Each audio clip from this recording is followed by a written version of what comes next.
Hello everyone and welcome to our channel Mayank sir English classes. और आज हमारे root word की प्लेलिस्ट में हम नेक्स्ट वर्ड लेकर आए हैं। आज हम कवर करेंगे पहला वर्ड फोबिया। एंड फोबिया देखो किसको इंडिकेट करता है? डर को, भय को, फियर को इंडिकेट करता है। फोबिया बहुत कॉमन रूट है, आपने ज़रूर कहीं ना कहीं पढ़ा होगा। डर है या फियर कह सकते हैं आप इंग्लिश में। तो किसी भी वर्ड के लास्ट में अगर कोई फोबिया लिखा मिले, इसका मतलब कोई ना कोई डर की बात हो रही है, कोई फियर की बात हो रही है। जैसे हमारा पहला वर्ड है एक्रोफोबिया। देखो एंडिंग में क्या आ गया? फोबिया आ गया, यानी कि डर है। अब एक्रोफोबिया क्या है? हाइट्स का डर। जैसे कोई बिल्डिंग्स होती हैं बड़ी बड़ी, या कोई सीढ़ियाँ वगैरह चढ़ता है, कोई खंभों पर चढ़ता है, नीचे देखता है डर लगता है, तो वो जो डर है उसको क्या नाम है? एक्रोफोबिया। क्लोस्ट्रोफोबिया। क्लोस्ट्रो का मतलब होता है बंद जगह, क्लोज स्पेसेस। कन्फाइंड का मतलब होता है सीमित। जो क्लोज जगह है, जैसे कोई जगह बहुत तंग है, कोई कमरा बहुत छोटा है, कोई सुरंग है, उसके अंदर जाए कोई और लगेगा दम घुट गया। तो ये जो फियर है ये क्या? क्लोस्ट्रोफोबिया है, राइट। तो क्लोस्ट्रोफोबिया के संकीर्ण स्थानों का भय। एगोराफोबिया। देखो फोबिया का भय आ गया। एगोरा का मतलब होता है ओपन और क्राउडेड प्लेसेस, यानी कि कई जगह तो ऐसी होती है जहां पे दूर दूर तक कोई नहीं होता, और वहां पर रात कैसे कटेगी, डर लगता है अकेले, वो क्या है? एगोराफोबिया है। या कहीं भी हम बहुत ज्यादा भीड़ भड़ाके में फंस जाते हैं, क्राउडेड प्लेसेस होते हैं, तो वहां पर जाने से भी डर लगता है, वो क्या है? एगोराफोबिया। दोनों के लिए की वर्ड है, चाहे ओपन प्लेसेस हो चाहे क्राउड प्लेसेस हो, तो इसके लिए क्या लिखा जाता है? एगोराफोबिया। नेक्स्ट है हाइड्रोफोबिया। देखो हाइड्रो का मतलब क्या है? पानी। पानी का जो भय होता है उसको क्या बोलते हैं? हाइड्रोफोबिया। जैसे अगर आपको मालूम हो किसी को अगर कुत्ता काट जाता है, तो उस पर्सन को हाइड्रोफोबिया हो जाता है, यानी कि उसको लगता है कि पानी में डूब जाएगा वो, उसको ऐसा लगता है। वो पानी पीता भी नहीं है ना, तो इसको प्रॉब्लम क्या बोलते हैं? हाइड्रोफोबिया। इसको पानी का भय हो गया। जूफोबिया, जानवरों का भय। जू का मतलब क्या होता है? जानवर। फोबिया मतलब डर। नेक्स्ट है अरेक्नोफोबिया। अरेक्नोफोबिया का मतलब है स्पाइडर्स का, मकड़ी का भय। अरेक्नोफोबिया, राइट। एक बार ब्रेक करोगे तो पढ़ा जाएगा। निक्टोफोबिया। निक्ट का मतलब है नाइट। निक्ट का मतलब क्या है? नाइट, यानी कि अंधेरा, ठीक है ना। तो अंधकार का भय, डार्कनेस का जो फियर होता है, अंधेरे में कभी लगता है कि भूत आ जाएगा, पता नहीं क्या होगा, पता नहीं क्या, हम खुद की कल्पना बनाने लग जाते हैं, डरते हैं उससे, वो क्या है? निक्टोफोबिया। नेक्स्ट है ओफिडियोफोबिया। नेक्स्ट हमारा वर्ड क्या है? ओफिडियोफोबिया। देखो फोबिया तो आपको पता ही, डर है। ऑफिडियो, ब्रेक करोगे तो पढ़ा जाएगा। ऑफिडियोफोबिया का मतलब है फियर ऑफ स्नेक्स, सांपों का भय। कई लोगों को रात को सांपों के सपने आते हैं, ऐसा जो डर है, सांपों का भय है, ये क्या? ऑफिडियोफोबिया।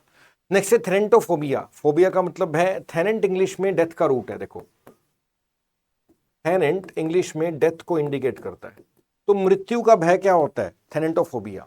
जेनोफोबिया। जेनो का मतलब होता है अनजान, अनजान लोगों का भय।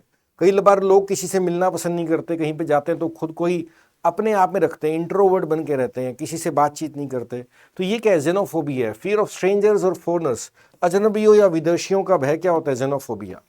नेक्स्ट हमारा वर्ड है ऑटोफोबिया। ऑटो का मतलब होता है स्वयं। ऑटो शब्द का मतलब होता है स्वयं, यानी कि सेल्फ, खुद का भय, यानी कि अकेले रहने का डर। कई लोग अकेले बिल्कुल रह नहीं सकते, अकेले रहते तो उनको अजीब सी फीलिंग आने लग जाती है, इसलिए वो कोई ना कोई किसी को साथ रखते ही हैं हमेशा, रात को अकेले नहीं सोते। ये क्या है? ऑटोफोबिया। हेमेटोफोबिया। हेम इंग्लिश में ब्लड का रूट है। देखो HAEM, ये ब्लड का रूट है इंग्लिश में। तो खून का डर, खून से भय क्या होता है? हेमेटोफोबिया होता है। पायरोफोबिया। पायर इंग्लिश में अग्नि का रूट है, आग का रूट है। किसी शब्द में PYR लिखा मिले, इसका आग का बात हो रही है, इसका मतलब है अग्नि की बात हो रही है। तो फियर ऑफ फायर, अग्नि से भय क्या होता है? पायरोफोबिया। एरोफोबिया। एयर का मतलब क्या है? हवा, यानी कि आप फ्लाइंग कह सकते हो। हवाई यात्रा का भय क्या होता है? एरोफोबिया। हवाई यात्रा का भय क्या होता है? एरोफोबिया। एंड लास्ट हमारा फोबिया में जो लिस्ट हमने इकट्ठी की है, इसके अंदर लास्ट वर्ड है हमारा नोमोफोबिया। नो फोबिया डर हो गया, नोमो का मतलब है fear of being without mobile phone, कि मोबाइल फोन नहीं है, तो इस चक्कर में अब लोग फोन के बिना रह ही नहीं सकते। उठते हैं तो फोन चाहिए, रात को सोते हैं तो फोन चाहिए, लगता है कि फोन नहीं होगा तो जिंदगी नहीं कटेगी, ऐसा जो डर बैठ गया मन में, वो क्या है? नोमोफोबिया है, राइट। अब जैसे फोबिया इंग्लिश में भय को इंडिकेट करता है, इसी तरह से डर को इंडिकेट करता है, इसी तरह से इंग्लिश में वर्ड है मैनिया। मैनिया इंग्लिश में इंडिकेट करता है पागलपन को, दीवानगी को, पैशन को। किसी चीज के लिए आप पागल हो, दीवाने हो, पैशनेट हो, तो इनके लिए हमारा वर्ड है इंग्लिश में मैनिया। देखो मैनिया में हमारा पहला वर्ड है मगैलोमैनिया। देखो मैनिया यानी कि पागलपन, मेगा का मतलब होता है बड़ा, मेगा शब्द का मतलब क्या है? बड़ा। खुद को बड़ा मानने का पागलपन, खुद को ये साबित करना कि मेरे से तो बड़ा कोई है ही नहीं, मैं ही सुपरस्टार हूं, मैं ही नंबर 1 हूं, ये क्या है megalo? Obsession with the power and grandiose, खुद को बड़ा बनाने का पागलपन, खुद को बड़ा बताने का पागलपन, ये क्या है? मेगैलोमेनिया। क्लेप्टोमेनिया, क्लेप्ट का मतलब होता है स्टील करना, चोरी करना। क्लेप्ट इंग्लिश में चोरी को इंडिकेट करता है। तो कई लोगों को ना प्रॉब्लम होती है, जैसे कोई चीज पड़ी उठा के जेब में डाल लेंगे, उनको आदत है, उनको मजा आता है चोरी करने में, है ना। ये जो बीमारी है, ये पागलपन है, क्लेप्टोमेनिया है। ये क्या है? क्लेप्टोमेनिया, चोरी करने की मानसिक बीमारी, क्लेप्टोमेनिया। पायरोमेनिया, मेनिया पागलपन, पायर हमने भी पढ़ा था। फायर किसका रूट है? आग का रूट है, ठीक है ना। तो आग लगाने का पागलपन, कोई सेटिंग फायर्स का मतलब है कोई भी चीज पड़ी होगी आग लगा देगा, ये क्या है? पायरोमेनी है। जैसे मैंने एक ना न्यूज सुनी थी, उसमें क्या था कि एक पर्सन, कोई इनोवा गाड़ी थी उसके पास, तो उसका पड़ोसी आया रात को, उसको आग लगा दी। तो बाद में पता लगा कि उसको बीमारी है, पायरोमेनी है, उसको वो चीज़ों को आग लगाता रहता है ना। तो ये क्या है? पायरोमेनी है।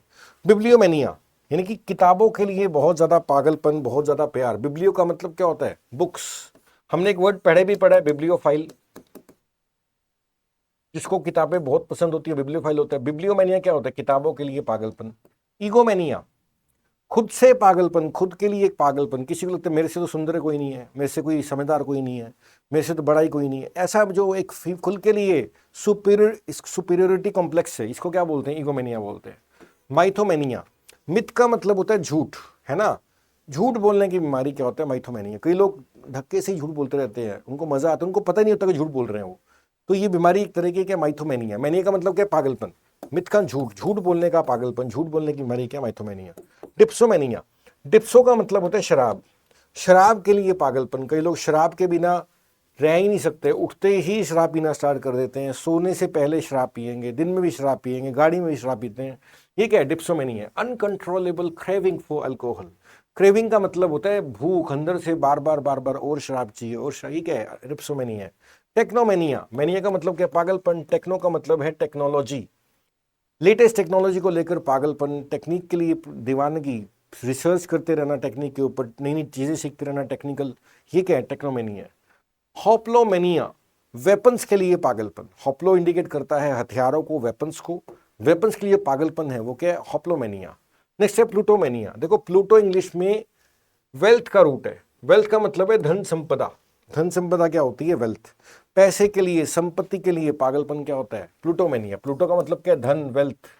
निम्फोमेनिया, देखो निम्फ का मतलब क्या होता है? बहुत सुंदर लड़की। निम्फ का मतलब क्या होता है? बहुत सुंदर लड़की को क्या बोलते हैं? निम्फ बोलते हैं। अब निम्फोमेनिया, मेनिया का मतलब है पागलपन। अब निम्फ क्या है? सुंदर लड़की। मान लो कोई लड़की है और उसमें ना बहुत ज्यादा सेक्सुअल अर्ज है, कि सेक्सुअल डिजायर है उसके अंदर, तो उस लड़की को क्या बोला जाएगा? निम्फोमेनिया का ये क्या है? निम्फोमेनिया। सो लड़कियों के लिए वर्ड है ये। अगर लड़कियों के अंदर बहुत ज्यादा सेक्सुअल डिजायर है, इस डिजायर को क्या बोला जाता है? निम्फोमेनिया बोला जाता है। और लड़की को क्या बोला जाएगा? निम्फोमेनियक बोला जाएगा। ऐसे अगर कोई लड़का है, सेटायरोमेनिया, मैंने का मतलब पागलपन। सेटायर इंडिकेट करता है लड़कों में सेक्सुअल अर्ज को, डिजायर को। सेटायरोमेनिया का मतलब क्या है? बहुत ज्यादा सेक्सुअल डिजायर होना मेन में, सेटायरोमेनिया। ध्यान रखना वर्ड, निम्फोमेनिया लड़कियों के लिए है एंड सेटायरोमेनिया का है लड़कों के लिए है, दोनों ही सेक्सुअल डिजायर को इंडिकेट करते हैं। कोरियोमेनिया, देखो मेनिया तो पागलपन हो गया। कोरियो का मतलब आपने कोरियोग्राफर सुने होंगे, जो डांस वगैरह सिखाते हैं एक्टर्स को, कोरियोग्राफर्स होते हैं। कोरियो इंग्लिश में डांस का रूट है। किसका रूट है? डांस का रूट है। मेनिया का मतलब क्या होता है? पागलपन। डांस को लेकर पागलपन क्या है? कोरियोमेनिया है। अनकंट्रोलेबल डिजायर टू डांस, के डांस करने से मन हटता ही नहीं है, ठीक है ना, ये क्या है? कोरियोमेनिया। नेक्स्ट है फोटोमेनिया। फोटो का मतलब फोटोग्राफ, फोटोग्राफी को लेकर पागलपन, जुनून क्या है? आप कई बार देखते हो लोग ट्रेन की छत के ऊपर चढ़ जाते हैं, है ना, नदी के बीच में चले जाएंगे फोटो खिंचवाने के लिए, पहाड़ों पे कॉर्नर पे चले जाएंगे, क्या? फोटोमेनिया है। ग्राफोमेनिया, ग्राफ का मतलब क्या होता है? लिखना। ग्राफ इंग्लिश में लिखने को इंडिकेट करता है, राइटिंग को इंडिकेट करता है। तो कुछ ना कुछ लिखने का जो पागलपन है, कोई शेर व शायरी लिखना, कोई ऐसे लिखना, कोई राइटिंग इंप्रूवमेंट के लिए कुछ ना कुछ लिखते रहना, ये जो पागलपन है कि ग्राफोमेनिया है। तो हमने दो रूट्स कवर किए, phobia and mania. Phobia indicate करता है भय को, डर को, फियर को, और मेनिया इंडिकेट करता है पागलपन को। इस वीडियो में इतना ही कर रहे हैं, आगे करेंगे नेक्स्ट वीडियो के अंदर। अगर आप, कोई फ्रेंड आपका अगर इंग्लिश को सीखना चाह रहा है तो जुड़े हमारे channel Mayank sir English classes के साथ। और अगर आपको लगता है कि कोई खास टॉपिक पे आपको चाहिए वीडियो बनाने की ज़रूरत है, तो आप मुझे कमेंट करें, मैं पूरा जल्दी से जल्दी ट्राई करूँगा उस वीडियो को अपलोड करने का। एंड अभी हमारे यहाँ पे लाइक बहुत सारा 9th 10th +1 +2 IELTS PT सभी की रिकॉर्डिंग्स अवेलेबल हैं, तो आप चैनल पे जाएं, उसको देखें। आपका कोई फ्रेंड जो किसी खास एग्जाम की तैयारी कर रहा है, आप ज़रूर प्लेलिस्ट को देखें, बहुत यूज़फुल है। इस वीडियो में इतना ही करेंगे, आगे करेंगे नेक्स्ट वीडियो में। Thank you, have a nice time.